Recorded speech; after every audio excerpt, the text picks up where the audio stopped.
"Hand over your guns now or we'll call real cops."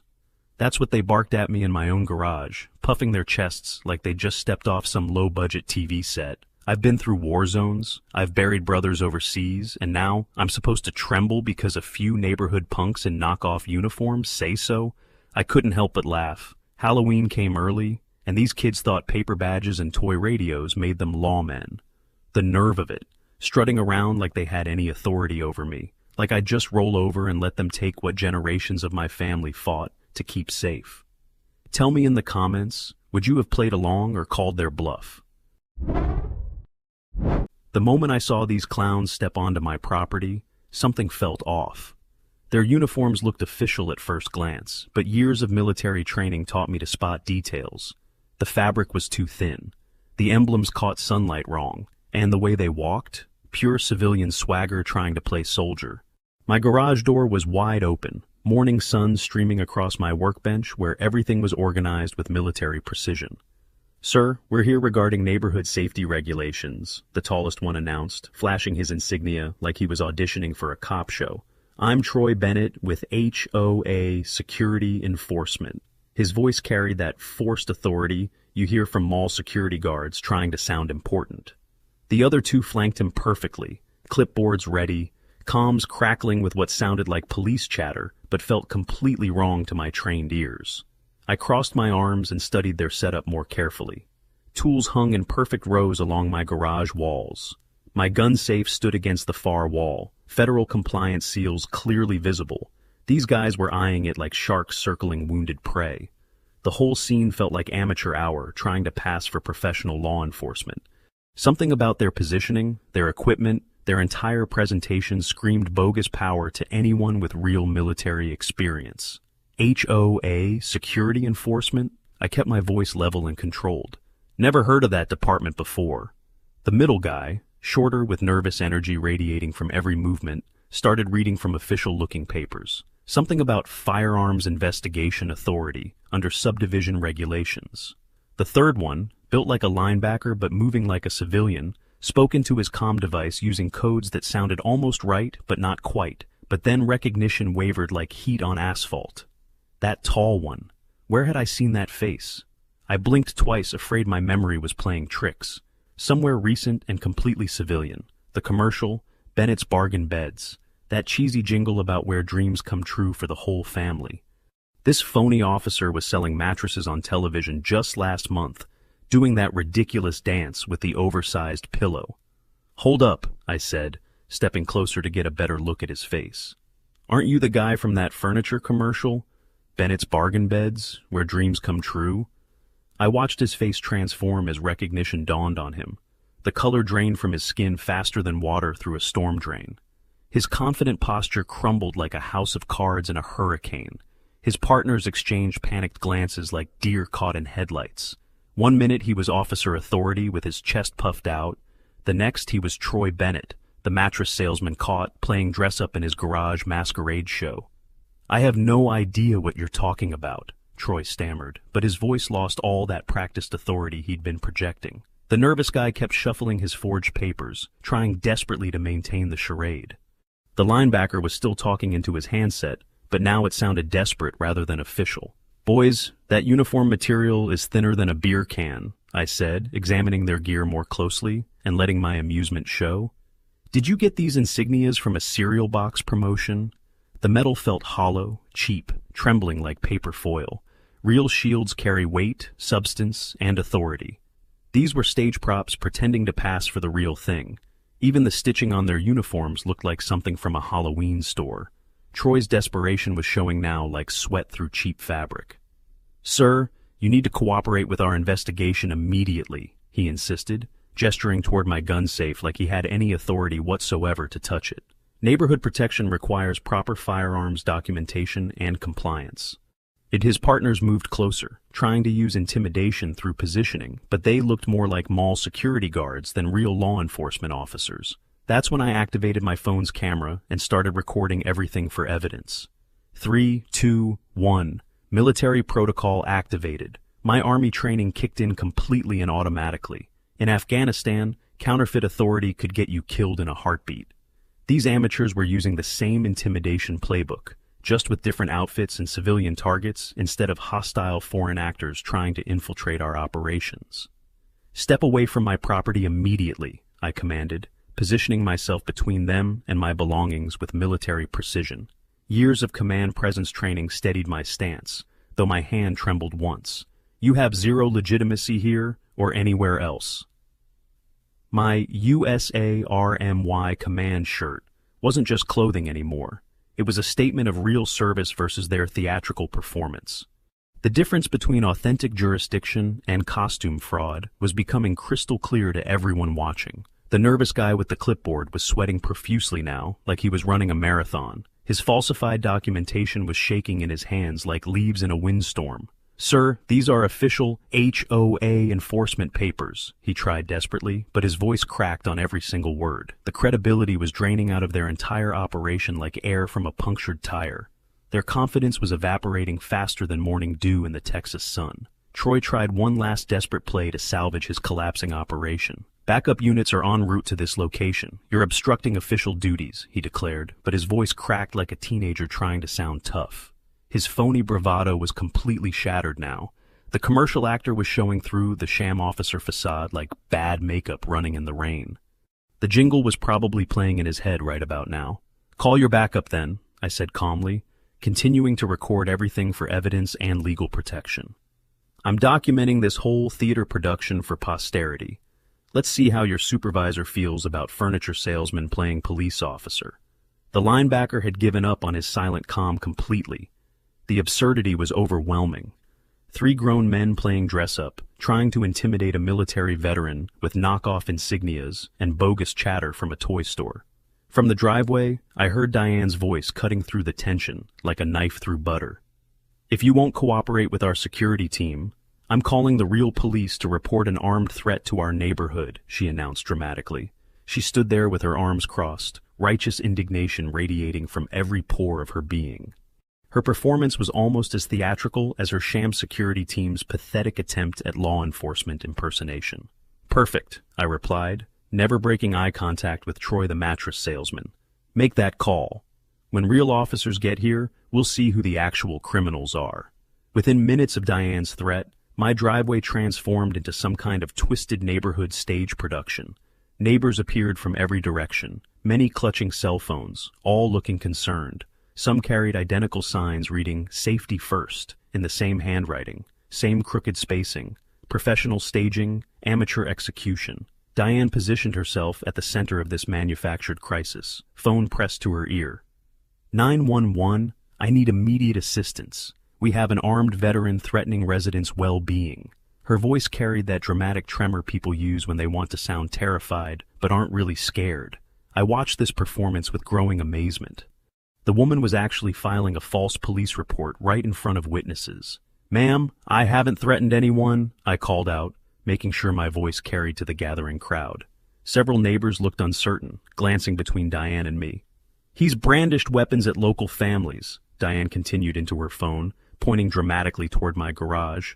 "Our security personnel need immediate backup." Troy and his masquerade crew tried to look official again, positioning themselves around my property like they owned the place. But here's where it got really interesting. Diane pulled out her phone and started showing people a clip.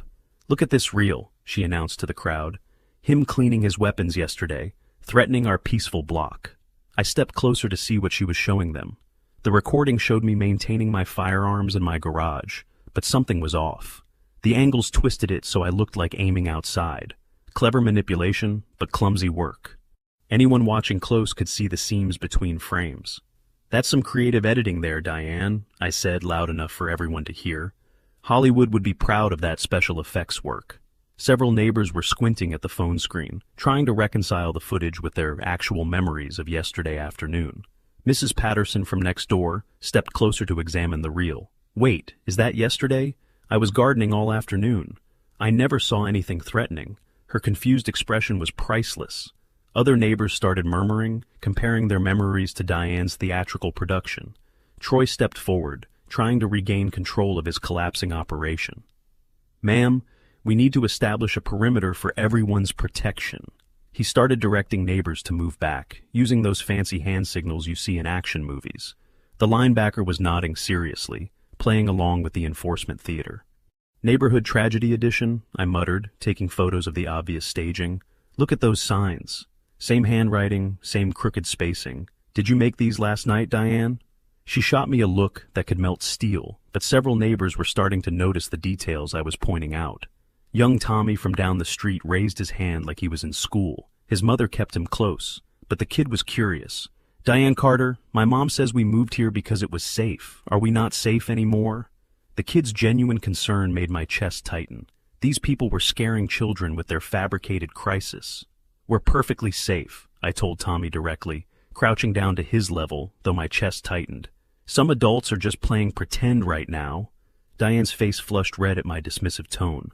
Her carefully constructed emergency was crumbling under basic scrutiny from an 8-year-old's innocent questions.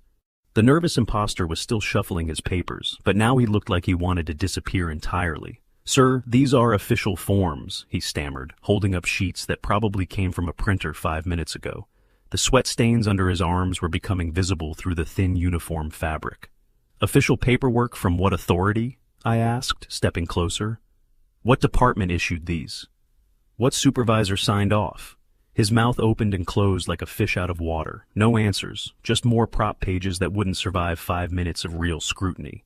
Troy tried to redirect attention back to his bogus command. We're establishing a crime scene perimeter. He gestured grandly toward my property. Citizens need to maintain safe distance for their protection. But his voice lacked conviction now.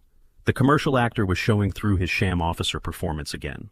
Mrs. Henderson, an elderly woman who'd lived here for decades, spoke up from the crowd. Young man, what crime exactly? Grant's been nothing but helpful since he moved in. Several other neighbors nodded agreement.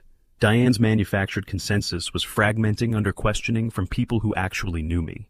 He's creating an unsafe environment with military weapons, Diane declared, her voice rising to dramatic heights. This neighborhood demands absolute protection from all gun violence. Her extremist position was showing now. No compromise, no middle ground, just total elimination of constitutional rights. I couldn't help but shake my head at the absurdity. Diane, legal gun ownership isn't creating danger, but filing false police reports definitely is. The crowd murmured at this revelation. Some were taking pictures now, documenting the theater for themselves. The linebacker imposter was speaking into his dead handset again. Base, we need immediate backup. Static nothing. I tuned my emergency scanner to various frequencies, letting everyone hear the silence. Real cops answer their radios, folks. These guys are broadcasting to nobody. A neighbor I didn't recognize well stepped forward. Ma'am, I called the HOA office this morning about a different issue. They said they don't have any security enforcement division. The crowd's murmuring grew louder. Diane's fabricated authority was being questioned from multiple directions now. That video editing is really something, I continued, addressing the crowd directly. Notice how the timestamps don't match? And that lighting shift between shots? Professional trickery, amateur execution. Several neighbors were looking more closely at their phones, beginning to see the deception. As police sirens grew louder in the distance, Diane smiled triumphantly. Now we'll see who the real criminal is. Her confidence was unshakable, built on absolute certainty that her false reports would vindicate her theatrical production. Perfect timing, I replied calmly, continuing to record everything. Now we get some actual legitimacy out here, instead of furniture commercial actors. Troy winced at my reminder of his real profession. The approaching sirens meant truth was about to crash into theater, and I was ready for that collision. The police cruiser pulled into my driveway with that distinctive weight only genuine law enforcement carries. Officer Morrison stepped out, and I immediately recognized something familiar in his bearing. The way he surveyed the scene, the controlled movement, the assessment posture. This man had military training. Troy and his disguise crew immediately approached the officer like they were fellow law enforcement. Officer, we've secured the scene, Troy announced with renewed false confidence. Suspect has been uncooperative with our investigation. The audacity was breathtaking. These amateurs thought they could fool an actual cop. Officer Morrison's eyes swept the crowd, then focused on the counterfeit emblems and uniforms. Something wasn't right, and his trained instincts were picking up on it immediately. Hold on, he said, raising his hand to stop Troy's approach. Let me see some identification. Morrison's eyes narrowed at my Army command shirt. For a tense moment, his hand hovered near his holster, suspicion cutting sharp. Then recognition softened his voice. Sergeant Major? That single question carried years of shared understanding between veterans who had served their country. That's right, officer, I replied, though my throat felt dry before credibility finally came with legitimate military connection. And these gentlemen aren't who they're pretending to be. I gestured toward Troy's team, whose sham credentials were about to crumble under professional scrutiny. Troy tried to maintain his charade with growing desperation. Officer Morrison, we're conducting official HOA security enforcement. He held out his forged insignia with what remained of his confidence. Neighborhood protection requires proper firearms investigation. The nervous energy was showing through his performance now. Officer Morrison lowered the phone slowly, his expression sharpening with controlled gravitas. Ma'am, fabricated video presented as law is serious business. His tone cut through the tension like steel. This isn't about protecting families. It's about manufacturing fear. He turned deliberately toward the crowd, voice rising. Who here actually witnessed threatening behavior yesterday? Hands stayed lowered, silence damning Diane more than any emblem ever could. I've been trying to tell everyone, I said calmly. That tall one was in a furniture commercial last month. Bennett's Bargain Beds. Troy's face went pale again as his civilian identity was exposed to legitimate scrutiny. The commercial jingle was probably playing in his head right about now. The linebacker imposter tried to keep the charade going with increasing desperation. Officer, we have special investigative clearance through county contract. But when Morrison asked for paperwork, supervisor contact information, or departmental validation, they had nothing but stuttering excuses and sweaty palms. Officer Morrison, I continued, I spotted the impersonation immediately. Wrong emblem design, civilian-grade equipment, improper comms protocols. These aren't cops, they're actors in disguise. My military training had prepared me to recognize bogus authority, and now real jurisdiction was validating my assessment. Morrison pressed his shoulder mic, requesting immediate escalation. Sharp responses crackled back from dispatch, confirming federal contact en route. This is how authentic command functions, he announced, turning the moment into a lesson. Authentication, chain of command, accountability. Not staged chatter, not theatrical posturing. His words carried finality, the neighbors absorbing every syllable like law etched in stone. Diane stepped forward with renewed desperation, clutching her phone like a lifeline. Officer, this man is threatening our residents' safety. Our security team documented his dangerous behavior. She waved the same manipulated clip she had shown the neighbors earlier, confident it would support her false narrative.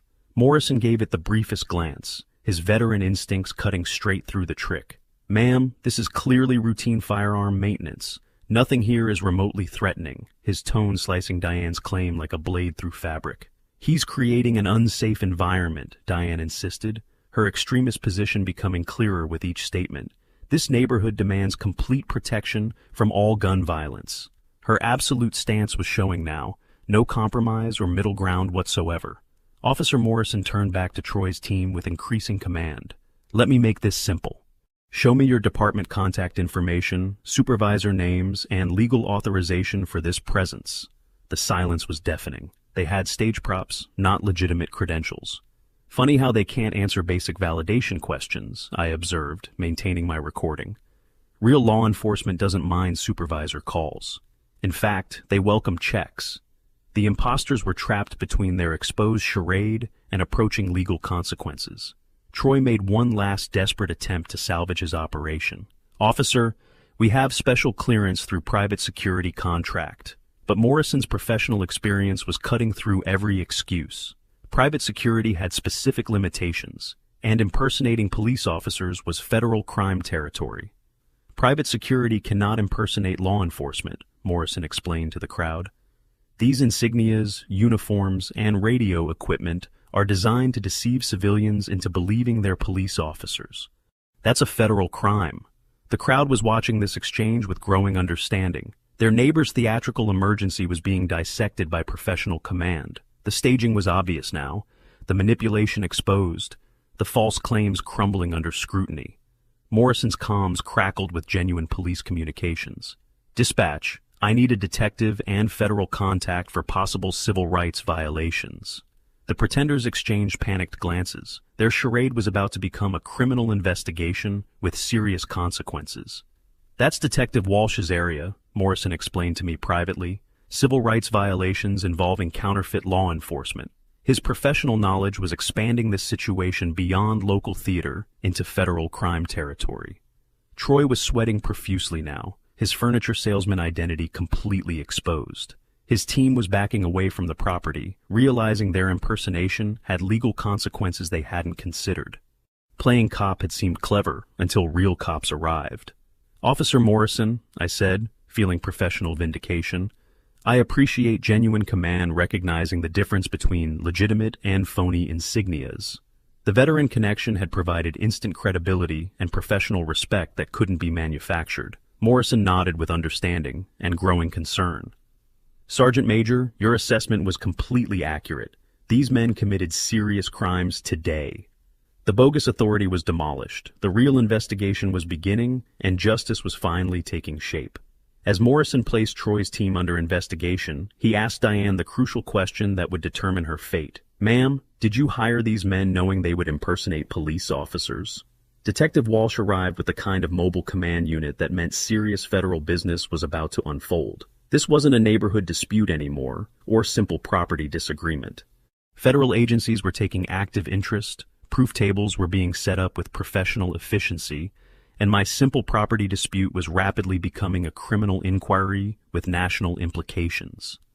"Mr. Hayes," Detective Walsh introduced herself with professional efficiency and federal authority, "we need to understand exactly what happened here, today, and in the weeks leading up to this confrontation." Her setup included digital forensics equipment, financial tracing tools, and the kind of interagency coordination that suggested this case was significantly bigger than anyone initially realized. Within hours of intensive review, the findings uncovered shocking details about the plot against me that went far beyond simple neighborhood harassment. Diane's computer showed months of late-night searches, endless tabs on eliminating firearms from residential areas, and researching police-style security companies. The planning wasn't spontaneous fear or reasonable safety concerns. "Mr. Hayes, she researched you extensively before you even moved here," Detective Walsh explained, showing me the computer records with professional concern. "Google searches include how to remove old soldiers from neighborhoods and removing military veterans from communities," she continued, revealing the methodical nature of the targeting. The deliberate focus was systematic, precise, and deeply disturbing. Forensic analysis uncovered the chilling depth of Diane's obsessive planning and ideological extremism. Search histories included absolute safety zones, free from all gun violence, creating firearm-free residential communities, and eliminating military weapons from suburban areas completely. This wasn't reasonable safety concern or normal community caution. This was ideological extremism with dangerous implications. The financial logs were equally damning and revealed the monetary motivation behind the rights abuse. Bank statements showed Troy had paid Diane $3,000 up front, with additional monthly payments planned for successful firearm elimination project completion. This wasn't neighborhood protection or reasonable concerns. It was a paid scheme to undermine liberties for profit. Text messages uncovered the scheme's specific targeting methods and calculated approach to rights abuse. Diane had specifically requested police-style enforcement to intimidate the veteran into compliance, and was promised ongoing monthly payments for successful contract implementation and continued cooperation. The violations were deliberate, financially motivated, and carefully planned. Troy's business model was becoming crystal clear through intensive federal review and multi-state coordination. His company targeted gun owners in upscale neighborhoods, using manufactured crises and law enforcement impersonation to generate security contracts and ongoing revenue streams. My case was just one operation in a broader criminal enterprise spanning multiple states. "The timeline is remarkable in its precision and premeditation," Detective Walsh continued, spreading out files across the inquiry table with professional thoroughness. "Diane contacted Troy's company the day after you signed your house contract. She planned this confrontation for months before you moved your belongings," she explained, revealing the personal nature of the targeting. Phone records showed extensive coordination between Diane and Troy's network over several months of planning. Calls, strategy sessions, and manipulation techniques were all meticulously documented in digital records. They had rehearsed this confrontation like a military operation, with my liberties as the primary target and my military service as a vulnerability to exploit. Analysis revealed Diane's extensive research into my military background, service record, and personal history for targeting purposes. She had studied my Afghanistan deployment, military police training, and family firearms collection with obsessive attention to detail. The focus was deliberate, precise, and specifically designed for maximum psychological impact and constitutional breach. I thought this was just neighborhood politics and simple community disagreement, I told Detective Walsh, processing the overwhelming records of targeting and criminal scheme. Turns out I hadn't even unpacked my safe before she wanted to destroy my rights for money, I continued, voice catching, as the betrayal finally sank in. The betrayal felt deeply personal now. Residents were providing statements that revealed Diane's manipulation campaign and months of preparation. She'd spent weeks building anti-Grant sentiment, spreading fear about dangerous military weapons, disrupting their peaceful community and threatening children's safety. The theater had been months in preparation with professional criminal organization and deliberate manipulation. Federal databases revealed Troy's company had marked 47 veterans across 6 states using identical methods and criminal techniques. Research military backgrounds, hire corrupt HOA officials, manufacture crises, then profit from security contracts and intimidation services. The scope was national, the targeting deliberate, and the methods refined through extensive criminal experience. Banking records showed Troy's syndicate had generated over $2 million through these impersonation operations and rights abuses. Multiple HOA officials across different states had accepted bribes to enable sham enforcement harassment of military veterans for ideological and financial reasons. The enterprise was sophisticated, profitable, and carefully designed. Detective Walsh, I said, looking at the expanding files and understanding the scope. This stopped being about my property when I learned they're attacking veterans nationwide for profit. The reach was national, the targeting deliberate, and the rights abuse extensive and profitable. This was organized crime with constitutional implications. Federal coordination was rapidly expanding the inquiry beyond local fraud into organized civil rights crimes with national implications. Multiple states were reporting similar operations, all involving corrupt HOA officials accepting payments to enable sham enforcement harassment of military veterans for ideological and financial reasons. The network was extensive and well organized. The legal jeopardy was severe for both conspirators and growing more serious with each revelation. Federal charges for conspiracy to deprive civil rights under color of law carried up to 10 years prison, with Diane's official position making the charges more serious rather than providing any protection from prosecution. The implications were clear. Records showed the scheme specifically targeted veterans with valuable gun collections and strong emotional attachments to their firearms for maximum impact. They researched service records, family history, and personal vulnerabilities to create maximum psychological trauma during counterfeit authority confrontations. The psychological warfare aspects were sophisticated and deliberately cruel. In Afghanistan, we had a saying about people who betray those they're sworn to protect, I told Detective Walsh, reviewing the records of targeting and criminal scheme. Traitors. Diane took an oath to serve this community, then sold out a veteran's rights for monthly payments. I continued, understanding the depth of betrayal. Detective Walsh's comms crackled with updates from other jurisdictions and expanding federal coordination. Mr. Hayes, we're discovering similar operations in 5 other counties and multiple states. This scheme is bigger than anyone imagined, she explained, revealing the national scope. My individual case was becoming the key to dismantling a national criminal enterprise. The findings were overwhelming in scope and detail, the plot proven beyond any doubt, and the federal implications clear and serious. What started as 3 impostors in my garage had exposed a national syndicate deliberately targeting military veterans' liberties for profit and extremist ideology. This case is now part of a larger civil rights inquiry spanning multiple states and targeting military families.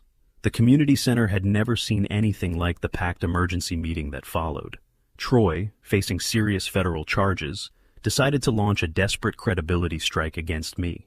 If he couldn't maintain his fake authority, He'd try to destroy my standing instead. "Ladies and gentlemen," Troy announced to the crowd, suddenly articulate without his costume cop routine, "I have secured shocking video proof." He held up his phone like a prosecutor presenting exhibits. "This clip shows Grant Hayes pointing firearms aggressively in his garage." The room went silent. Neighbors who had been supporting me looked uncertain. Mrs. Patterson frowned at the screen. Even Tommy's mother pulled her son closer, as if proximity to me was suddenly dangerous. Troy's doctored footage was working exactly as intended. "These clips prove military veterans pose inherent danger to residential communities," Troy continued, his voice gaining confidence from the crowd's reaction. "Combat exposure creates unpredictable psychological states that threaten civilian safety. The PTSD stigma was his weapon now, more effective than any badge." I felt my chest tighten, not from fear, but from the personal violation. My service record was being twisted into ammunition against me. Years of protecting civilians in Afghanistan, countless acts of restraint under fire, all being painted as signs of danger to the very people I had sworn to protect. "That's interesting paperwork," I said, standing slowly. "Mind if I verify those files?"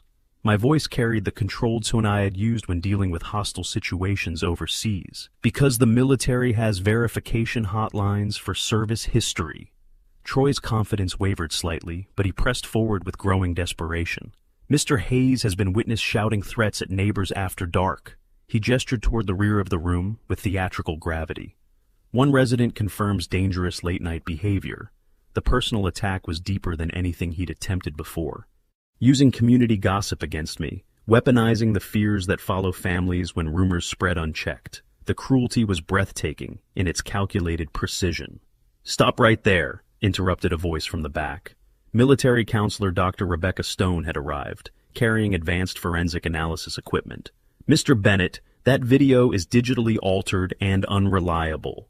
Her professional authority cut through Troy's theater like a sword through silk. The room erupted in shocked murmurs. Troy's face went pale as his manufactured performance crumbled under professional scrutiny. "These are official military dossiers," he stammered, but Dr. Stone was already displaying authentication systems that proved the claims were forged. "Grant's real service record shows commendations for civilian protection and exceptional restraint under fire," Dr. Stone announced to the community. "He received medals for preventing civilian casualties and de-escalating dangerous situations." The truth was demolishing Troy's smear attempt, but the emotional damage was already done. The stigma Troy had weaponized against me touched something deeper than legal charges or costumes. He'd attacked the part of my identity I was most vulnerable about, the invisible wounds that combat leaves behind. "You want to know about PTSD?" I asked the room, my voice breaking slightly. "Yes, combat changed me. Yes, I have struggles, but my training taught me discipline, responsibility, and the weight of using force." The admission felt like standing naked in front of strangers. The vulnerability was terrifying and necessary. These neighbors needed to understand the difference between Hollywood stereotypes and military reality. Combat veterans weren't ticking time bombs. We were trained professionals who understood violence better than anyone. "This isn't just metal and wood," I continued, thinking about my grandfather's hunting rifle locked in the safe at home. "This is 3 generations of Americans who served their country. My grandfather defended this land during the Depression, my father in Vietnam, and I served in Afghanistan." Mrs. Henderson, the elderly neighbor who'd lived here for decades, stood up slowly. "Young man," she said, addressing Troy directly, "my son died in Afghanistan protecting people like you. How dare you use his sacrifice to attack another veteran?" Her words carried the weight of ultimate loss and absolute moral authority. The room shifted as other community members began speaking up. Veterans in the audience shared their experiences. The credibility attack was backfiring, as real stories replaced fabricated claims. "I've never used violence as a civilian," I told the room, "because the military taught me the weight of that responsibility. People who've never served don't understand. We're trained to protect, not destroy." The emotional truth was reaching neighbors in ways legal arguments couldn't. Dr. Stone continued exposing Troy's forged papers with professional precision.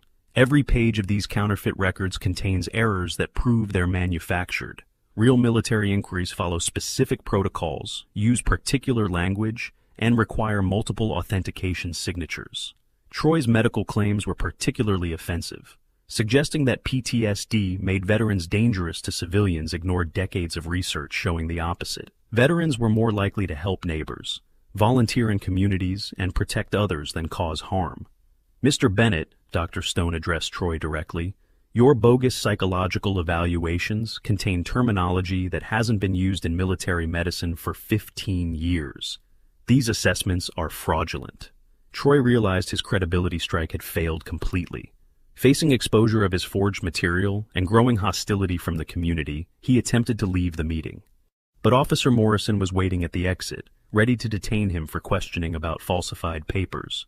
"Mr. Troy Bennett," Morrison said calmly, "you're not leaving until we discuss those fake federal forms." The smear campaign had become additional criminal charges. Troy's desperation had only made his legal situation worse. The emotional healing began as neighbors approached me after the meeting. Apologies for believing tampered footage, gratitude for my service, and support for my constitutional rights. The attempted reputation attack had ultimately strengthened community bonds. As federal agents entered the community center, the scope of this case was expanding beyond anything anyone had imagined. What started as neighborhood theater was becoming a federal case study in organized civil rights violations. This case is now part of a larger civil rights inquiry spanning multiple states. The FBI mobile command center that rolled into our community center parking lot looked like something from a crime thriller. Black panels gleamed under the sun, antennas rose like steel thorns, and agents unloaded proof tables covered with maps and laptops. This wasn't a dispute anymore. It was a battlefield of law versus organized deception.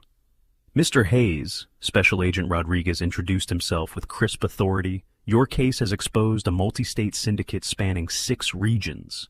He spread out files, timelines with red threads, financial ledgers, victim names, that made my stomach tighten. My confrontation was just one node in a sprawling web. The federal database search revealed Troy's double life.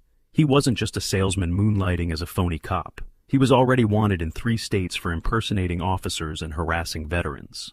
As Rodriguez listed Arizona, Colorado, and New Mexico, Troy's knuckles whitened on the chair arm, sweat dripping onto the folder in front of him. 47 veterans across 6 states, Rodriguez explained, pointing to highlighted names.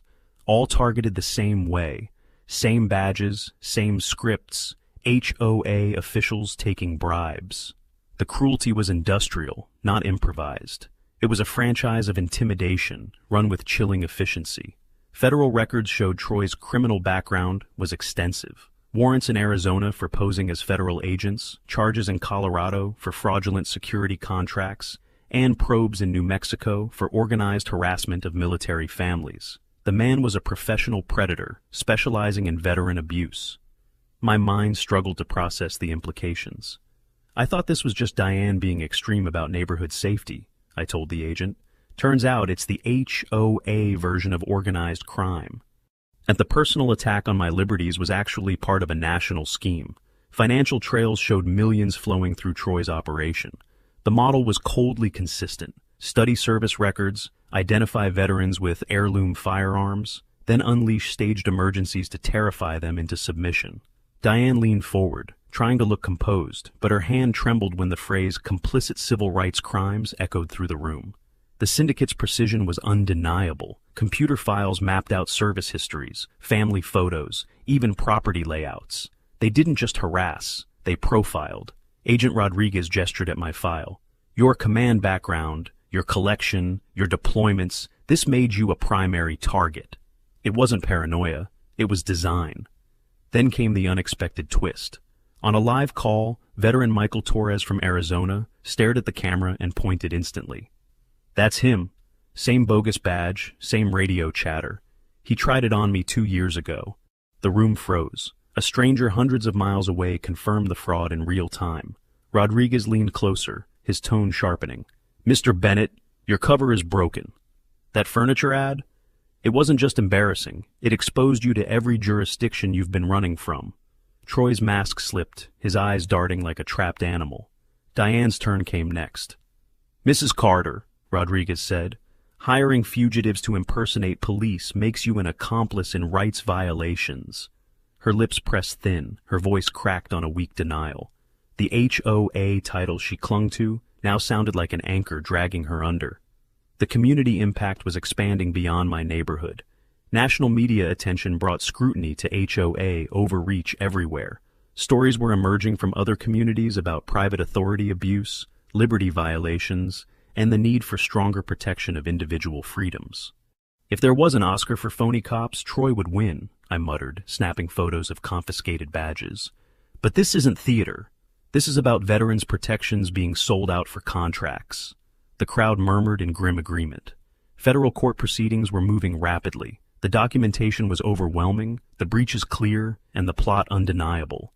Troy's syndicate was being dismantled, with additional arrests happening across multiple states. Rodriguez showed me surveillance footage from other regions. Same uniforms, same badges, same intimidation tactics. Your case provided the key link to connect all these operations. My neighborhood clash was unlocking justice for veterans nationwide. Congressional hearings were being scheduled to address HOA limits and liberty protection. My case was being cited as proof of the need for stronger federal oversight of private authority overreach and veteran harassment prevention. This stopped being about my guns when I learned they're attacking veterans nationwide, I explained to the prosecutor. Now it's about defending the Constitution for everyone who served it overseas. Legal precedent was being established through rulings that would permanently protect freedoms from private authority abuse. My neighborhood fight was becoming a textbook case in civil rights law and veteran protection. The scope of justice was expanding beyond individual accountability to systemic change. Federal legislation was being drafted to prevent similar operations, establish monitoring systems, and create rapid response protocols for violations. As federal agents prepared further arrests, Rodriguez fixed his gaze on me. Mr. Hayes, Diane's attorney just reached out. She's willing to cooperate for a reduced sentence. The federal courthouse conference room felt like the center of American law. 3 months after the confrontation in my garage, I sat across from prosecutors, defense attorneys, and Agent Rodriguez, deciding the fate of people who'd tried to dismantle my freedoms. Mr. Hayes, Prosecutor Sarah Walker explained, Diane Carter's attorney has proposed full cooperation against Troy's entire syndicate in exchange for reduced sentencing. We want your input as the primary victim. The weight of deciding someone else's fate felt heavier than any weapon I'd carried in Afghanistan. Troy's sentencing had been announced with brutal clarity, the gavel's crack echoing like a rifle shot. Judge Harrison delivered 25 years in federal prison for organized conspiracy to deprive civil rights, with additional charges for being a wanted fugitive. All company assets were seized for victim compensation, and he received a lifetime ban from any security industry involvement. The sound of that gavel lingered like the final note of a war song. The scale of Troy's enterprise was staggering, Walker continued, showing me case tables. His operation generated over $2 million targeting veterans. Your testimony provided the key proof that dismantled the whole structure. The systematic nature of the abuses demanded maximum accountability. Fairness without the possibility of redemption isn't fairness, I told Walker, though my chest burned with doubt. Part of me wanted to see Diane rot forever. Another part remembered the oath I took overseas, to defend fairness, even for those who wronged me. But rights violations must have serious consequences. My training had taught me proportional response, but this situation demanded balancing punishment with systemic change. Diane's cooperation had already helped agents arrest 5 other HOA officials across 3 states and shut down 2 similar companies operating identical harassment schemes. Yet her face showed the torment of betrayal. She whispered once, almost inaudible, "I thought I was protecting families." The confession landed heavier than any legal clause. Her testimony was preventing an estimated 100 other veterans from facing the same ordeal I'd endured. The plea agreement terms were substantial and carefully structured. Diane would serve 8 to 10 years prison, pay full restitution including all my legal fees, face permanent prohibition from any HOA leadership role, and participate in civic education programs for the remainder of her supervised release. As she bowed her head, the fluorescent light reflected off the polished seal on the wall behind her, a silent reminder that the Constitution was larger than both of us. Mrs. Carter, I addressed Diane directly during the victim impact session, you planned to dismantle my freedoms before I even unpacked my belongings. but your cooperation is shielding other veterans from the same attack. The complexity of justice required acknowledging both the crime and the redemption effort. Community members had traveled to provide testimony about the destroyed trust and rights abuses. Mrs. Henderson spoke about her son's military sacrifice and how Diane's actions dishonored all veteran service. The HOA had voted to permanently remove Diane and implement oversight for Liberty compliance. New legislation was moving through Congress based on files from our case. The Veterans Protection Act would establish monitoring of HOA compliance, create rapid response systems for veteran harassment, and mandate annual civic education for all private authority officials. "Grant," Diane said during the formal apology session, her voice breaking with emotion, "I let extremist ideology and financial desperation turn me into someone who attacks the very people who served our country. I'll spend the rest of my life making amends." The sincerity seemed genuine, but words couldn't undo violations. Her cooperation was shielding other veterans, but accountability required serious consequences. 8 years prison felt appropriate for organized civil rights crimes. The systemic changes achieved through this case extended far beyond individual punishment. Model education programs were being implemented nationwide, national databases were tracking private authority overreach, and veteran advocacy groups were establishing rapid response networks. Troy's seized assets provided complete compensation for all identified victims across the 6-state operation area. The $2 million his company had stolen through impersonation schemes was being distributed to veterans who'd faced identical attacks. The precedent established through this case protects liberties nationwide, Judge Harrison explained during sentencing.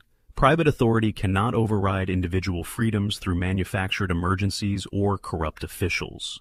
If community healing was proceeding through structured accountability processes, the HOA adopted comprehensive bylaws, established a veteran committee, and created annual education requirements for all board members and residents. "The Constitution belongs to every American," I explained to the court during final proceedings, "and it's worth defending one neighborhood at a time." The precedent established through this case would protect future generations of veterans from similar organized attacks.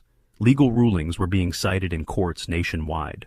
Multiple decisions strengthened protections in private communities, established clear consequences for organized abuses, and created permanent monitoring systems for private authority overreach. Restitution requirements included funding for community education, veteran support services, and ongoing monitoring of HOA compliance. The financial accountability matched the scope of restoration needed. "Mr. Hayes," Judge Harrison addressed me during final proceedings, "your training to recognize counterfeit authority, combined with your commitment to education rather than pure punishment, has created lasting protection for all Americans." The individual clash had achieved national strengthening. Oversight systems were being established to prevent similar operations. Automatic investigation triggers for harassment, civil rights division oversight of private authority abuse, and coordination between agencies to track violations across state lines. The emotional resolution felt complete when I received letters from veterans across the country who'd been shielded by the precedent our case established. Freedoms were being defended not just in my neighborhood, but in communities nationwide. As I left the courthouse, Agent Rodriguez handed me another letter. "Mr. Hayes, the Supreme Court is requesting your input on upcoming cases involving private authority limitations." And the victory was expanding beyond individual justice to permanent liberty protection. But when the clerk handed me an envelope stamped Supreme Court, I realized this fight was only shifting to a higher battlefield. 18 months after 3 impostors tried to seize my guns, my ranch had transformed into something I never could have imagined. The Hayes Liberty Learning Center welcomed its 200th visitor this month. Veterans, HOA officials, law students, and civic scholars gathered regularly to learn about safeguarding individual freedoms while maintaining neighborhood safety. The Supreme Court chamber, where our case echoed now, sent visitors my way, turning legal theory into lived lessons. The transformation was remarkable and deeply meaningful. My garage, where this whole confrontation began, now displayed the original counterfeit badges as reminders of what happens when people impersonate legitimate law. The contrast between Troy's costume jewelry and genuine credentials served as a powerful teaching tool. I remembered how silent that chamber had been. my own heartbeat echoing beneath stone columns like war drums before battle. Diane was in her 6th year of prison, participating in civic programs and corresponding with veterans about preventing similar abuses. Her letters showed genuine remorse and commitment to democratic rights that felt authentic rather than calculated for early release consideration. She once wrote, "I thought fear made communities safe. Now I know freedoms are the only true safeguard." The words read heavier than her courtroom apology. "I understand now that basic rights aren't negotiable," Diane wrote in her latest letter. "My extremist ideology blinded me to the fact that defending everyone's freedoms makes communities safer, not more dangerous." Her transformation seemed genuine, though accountability remained paramount. I remembered her face under the fluorescent seal of the court, voice cracking as she admitted betrayal. Troy remained locked up with 19 years left on his sentence. His operation was completely dismantled, with national databases tracking any attempts to recreate similar schemes. The deterrent effect was working. Reports of counterfeit authority harassment had dropped dramatically nationwide. His sentencing hammer had fallen like a rifle shot, and the echo still haunted training rooms for new agents. "Mr. Hayes," said Congressional Representative Martinez during her visit to the center, "the Veterans Protection Act has prevented over 300 similar incidents since its passage. The legislation inspired by our case was shielding veterans in every state. The granite corridors of the Supreme Court had turned into halls of protection for soldiers returning home. Community healing had exceeded every expectation." Former neighbors who'd initially supported Diane's staged crisis now volunteered at education events. Children who had been scared by the theatrical emergency were learning about personal freedoms and civic duty. Tommy, once terrified, now quoted case law with the determination of a future advocate. Mrs. Henderson, now 86, served as the center's volunteer coordinator. Grant, she told visitors regularly, defended more than his own guns that day. "He defended the Constitution, my son died protecting." Her words carried the weight of ultimate sacrifice and civic commitment. Visitors often stood in silence after hearing her, as if the Supreme Court chamber had extended itself into our modest center. The learning programs had expanded beyond HOA officials to include police departments, federal agencies, and military units. The curriculum covered rights protection, spotting counterfeit authority, and balancing personal choice with community safety.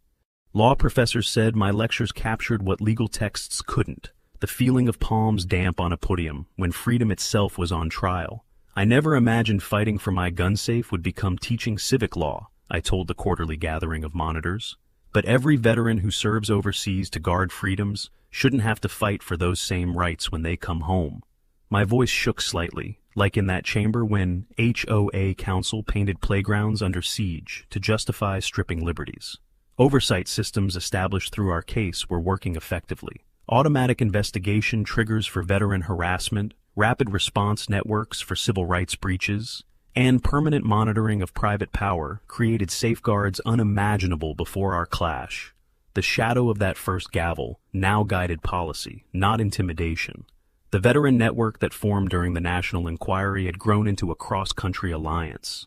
The Veterans Coalition provided legal aid, rapid response coordination, and learning resources for military service members facing similar harassment. What began as frightened phone calls had turned into a battle line stretching across states, united by precedent. Court precedent from our case was being cited in Supreme Court rulings that strengthened freedoms nationwide. Private communities could no longer override individual liberties through staged crises or corrupt enforcers. When justices spoke of freedom under marble ceilings, they often cited Hayes versus Carter, a reminder that neighborhood battles can shape national law.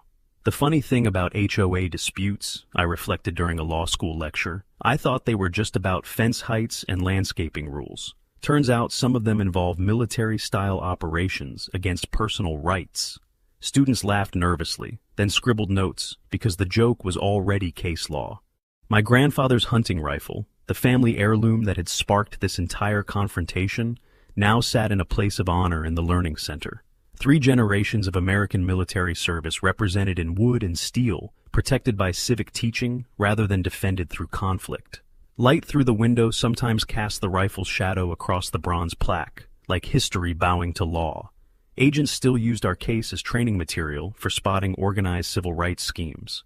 The The systematic targeting of veterans, the impersonation techniques, and the manipulation methods were studied to prevent similar operations. Rodriguez once told a new class of recruits, "Remember, even costume jewelry can almost fool a neighborhood until one veteran says no."